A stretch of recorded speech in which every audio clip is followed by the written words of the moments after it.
ગીતાનો અધ્યાય બીજો શ્લોક 39મો. ભગવાન કૃષ્ણએ અર્જુનને કહ્યું, મેં અહીં પૃથક્કરણાત્મક અભ્યાસ એટલે કે સાંખ્ય દ્વારા આ જ્ઞાનનું વર્ણન કર્યું છે. હવે નિષ્કામ ભાવે કર્મ કરવા વિશે સમજાવું. તેથી સાંભળ, હે પૃથાપુત્ર, જો તું એવા જ્ઞાનથી કર્મ કરીશ તો તને કર્મ બંધનમાંથી પોતાને મુક્ત કરીશ. બીજા શબ્દોમાં કહીએ તો ભગવાન કૃષ્ણએ અર્જુનને કહ્યું, હે પાર્થ, આ સમબુદ્ધિ તારે માટે પહેલાં સાંખ્ય યોગમાં કહેવામાં આવી હતી, અને હવે તું એને કર્મયોગના વિષયમાં સાંભળ. જે સમબુદ્ધિથી યુક્ત થયેલો તું કર્મના બંધનને સારી પેઠે ત્યજી દઈશ, એટલે કે કર્મ બંધનમાંથી છૂટી જઈશ. આમ અહીં ભગવાન 39મા શ્લોકમાં પહેલી વખત કર્મની વાત કરે છે, કર્મયોગની. યોગ એટલે કે બે વસ્તુઓને જોડવું, કોઈ પણ બે વ્યક્તિને જોડવું, એને યોગ કહેવાય છે. આત્માથી પરમાત્માને જોડવું, એ પણ યોગ કહેવાય છે. જ્યારે બે બળદને જ્યારે ખેડવા માટે જોડવામાં આવે છે, એ વસ્તુને પણ યોગ કહેવામાં આવે છે. યોગ ઘણા બધા પ્રકારના છે. ભગવાન કૃષ્ણ ગીતામાં ઘણા બધા યોગની વાત કરી છે. એમાં છે સાંખ્ય યોગ છે, કર્મયોગ છે, અષ્ટાંગ યોગ છે, ભક્તિ યોગ છે. આમ ઘણા બધા યોગ છે. અહીં ભગવાન અર્જુનને જે બધા યોગ વિશે માહિતી આપે છે, કારણ કે અર્જુન માનસિક રીતે યુદ્ધ કરવા તૈયાર નહોતો. એટલે એની માનસિક સ્થિતિમાંથી એને બહાર કાઢવા માટે ભગવાન જુદા જુદા યોગનો ઉપયોગ કરી એને યુદ્ધ કરવા માટે સમજાવે છે. આમ ભગવાન એની માનસિકતાને દૂર કરી એને મજબૂતાઈથી બહાર લાવવા માગે છે. આધુનિક જમાનામાં પણ જ્યારે માનસિક રોગોથી કોઈ વ્યક્તિ પીડાતો હોય ત્યારે એનું કાઉન્સેલિંગ કરવામાં આવે છે. એની સાથે ચર્ચા વિચારણા કરી એની ટ્રીટમેન્ટ કે એની દવા કરવામાં આવે છે. એના પર કોઈ શસ્ત્રક્રિયા કે કોઈ કરવામાં આવતું નહીં. એવું જ અહીં ભગવાન કૃષ્ણ અર્જુનને વાતો કરી અને એને વિચારોથી એના પર વિજય મેળવી એને યુદ્ધ કરવા માટે તૈયાર કરવા માંગે છે. આમ વ્યાધિ એમાં આધિ કહેવાય. વ્યાધિમાં દવા આપવામાં આવે છે, શસ્ત્રક્રિયા આપવામાં આવે છે. એટલે અર્જુન અહીં આધિની બીમારીથી પીડાતો હતો. બીજું, અહીં સાંખ્ય યોગ શબ્દ વાપરવામાં આવ્યો છે. 11થી 30મા શ્લોકમાં સમબુદ્ધિના વર્ણનમાં સાંખ્ય યોગનું વર્ણન કરવામાં આવ્યું છે.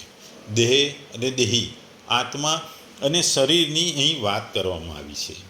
આમ અહીં ભગવાને કૃષ્ણે આત્મા તથા શરીરનું પૃથક્કરણ કરી એનો અભ્યાસ કરી એને અર્જુનને સમજાવ્યો હતો. આમ આત્મા તથા શરીર અલગ અલગ દૃષ્ટિકોણથી થયેલા આ વિવરણાત્મક જ્ઞાનને અહીં સાંખ્ય તરીકે વર્ણવવામાં આવ્યું છે. સાંખ્ય વિચારધારા નાસ્તિક કપિલના સાંખ્ય તત્વજ્ઞાન સાથે કોઈ પણ સંબંધ નથી. આમ તો સાંખ્ય એટલે સંખ્યા થાય. સંખ્યા એટલે કે તત્વજ્ઞાનનો નિર્દેશ કરે છે. એમાં પૃથક્કરણ કરવામાં આવે છે, એનો અભ્યાસ થાય છે, વસ્તુ વિશેષનો અભ્યાસ થાય છે. એટલે શ્લોક 11થી 30મા શ્લોક સુધીને સાંખ્ય યોગ કહેવામાં આવે છે. પછી ભગવાન કહે છે કે આ સાંખ્ય યોગ તો મેં સંભળાવ્યો, હવે હું તને કર્મયોગના વિશે સંભળાવીશ. સમયુક્તિથી યુક્ત થયેલો કર્મના બંધનને સારી રીતે પેઠે ત્યજી દઈશ, એટલે કર્મ બંધનમાંથી તું છૂટી જઈશ. એટલે ભગવાન એમ કહે છે કે તું મારા કર્મના જ્ઞાનથી તું સાંભળી અને તું કર્મ કરવા તૈયાર થઈ જઈશ અને તું કર્મના બંધનને ત્યજી દઈશ. એટલે તું વિચારીશ નહીં કે મારું શું થશે કે શું નહીં થાય, હું વિજય પામીશ કે પરાજય પામીશ. એ બધું ભૂલી સકામ કર્મ સિવાય તું નિષ્કામ કરી અને તું યુદ્ધ કરવા તૈયાર થઈશ. આમ ભગવાન અહીં જન્માંતરમાં કરેલા શુભ અશુભ કર્મોના સંસ્કારથી જે જીવો બંધાયેલા છે અને આ મનુષ્ય દેહમાં ફરીથી અહંતા, મમતા, આસક્તિ કામના આદિથી નવા નવા કર્મો કરીને વધુ ને વધુ બંધનો વારંવાર જકડાઈ જાય છે. તેથી અહીં આ જીવાત્માને વારંવાર વિભિન્ન પ્રકારની યોનિઓમાં જન્મ મૃત્યુરૂપી સંસાર ચક્રમાં ગુમાવનારા કારણભૂત જન્મ જન્માંતરના કરેલા શુભ અશુભ કર્મોના સંચિત સંસ્કાર સમુદાયનું વાચક પદ કર્મ બંધન છે. આમ કર્મયોગની વિધિ પ્રમાણે જ બધા જ કર્મોમાં મમતા, આસક્તિ અને ફ્લેચ્છાનો ત્યાગ કરી તેમજ સિદ્ધિ અને અસિદ્ધિમાં સમ થઈ અર્થાત રાગ, દ્વેષ, હર્ષોક વગેરે વિકારો રહિત થઈ આ જન્મમાં અને જન્માંતરમાં કરેલા કર્મો અને વર્તમાનમાં થનારા બધા જ કર્મોના ફળ ઉત્પન્ન કરવાની શક્તિનો જે નાશ કરી નાખવો છે તે કર્મોને શેકાયેલા બીજના જેવા કરી નાખવાના છે. આ સંબુદ્ધિથી કર્મ બંધનોને સર્વથા નષ્ટ કરી નખાય છે એમ અહીં ભગવાન કહે છે. આ શ્લોકમાં ભગવાન કર્મયોગના વર્ણનની પ્રસ્તાવના છે. ભગવાન એટલે પ્રસ્તાવના રજૂ કરી છે.